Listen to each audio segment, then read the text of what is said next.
Simone Luce Ernestine Marie Bertin de Beauvoir, mais conhecida como Simone de Beauvoir, nasceu em 9 de janeiro de 1908 em Paris, na França, e faleceu aos 78 anos em 14 de abril de 1986.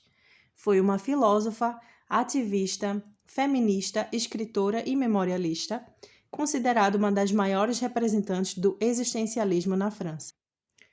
Foi criada em uma família abastada que perdeu grande parte de seus recursos financeiros após a Primeira Guerra Mundial.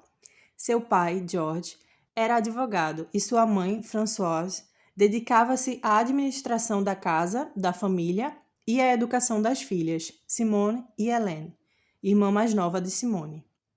Entre 1913 e 1925, Simone estudou no Institut Adeline Désir, uma escola católica para meninas.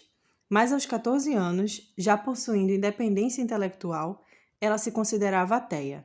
Mais tarde, ao ingressar na universidade, estudou matemática, literatura, latim e filosofia, a qual tinha mais afinidade. Assim, de 1929 a 1943, se tornou professora de filosofia, sendo uma das mais jovens até então a conseguir o feito. Foi também na universidade que conheceu Jean-Paul Sartre, com quem se relacionou por longos 50 anos, vivenciando um relacionamento aberto, já que era grande defensora do amor livre.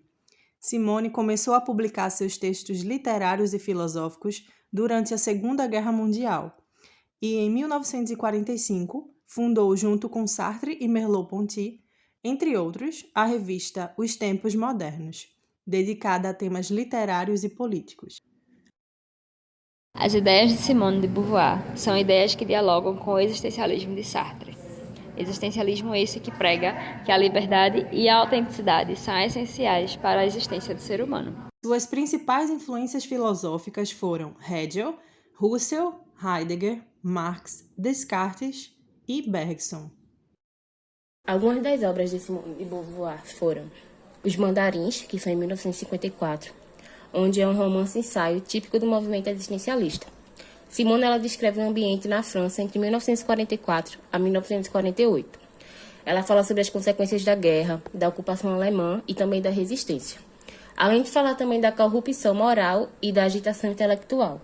E alguns ensaios autobiográficos de Simone de Beauvoir foram Memórias de uma Moça Bem Comportada, de 1958, onde a mesma ela descreve a formação católica que lhe marcou durante seus primeiros anos de vida, e neste livro ela descreve como foi sua infância, como protegida, mimada, divertida com a incessante novidade das coisas e que eu era uma menina muito alegre.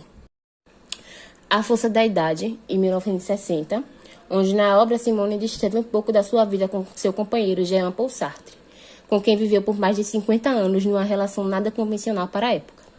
A mesma descreve: por isso mesmo confiávamos no mundo e em nós mesmos. Éramos contra a sociedade em sua forma atual, mas esse antagonismo nada tinha de melancólico. Implicava um robusto otimismo. A Força das Coisas, em 1964, onde Simone detalha fatos do cotidiano da intelectualidade francesa, como a montagem de peças, publicações de livros e divulgação de manifestos em revistas. Cerimônia do Adeus, em 1981, onde na obra Simone conta tudo sobre Sartre. O livro é um hipnótico relato da decadência de um homem superior, que é Jean-Paul Sartre.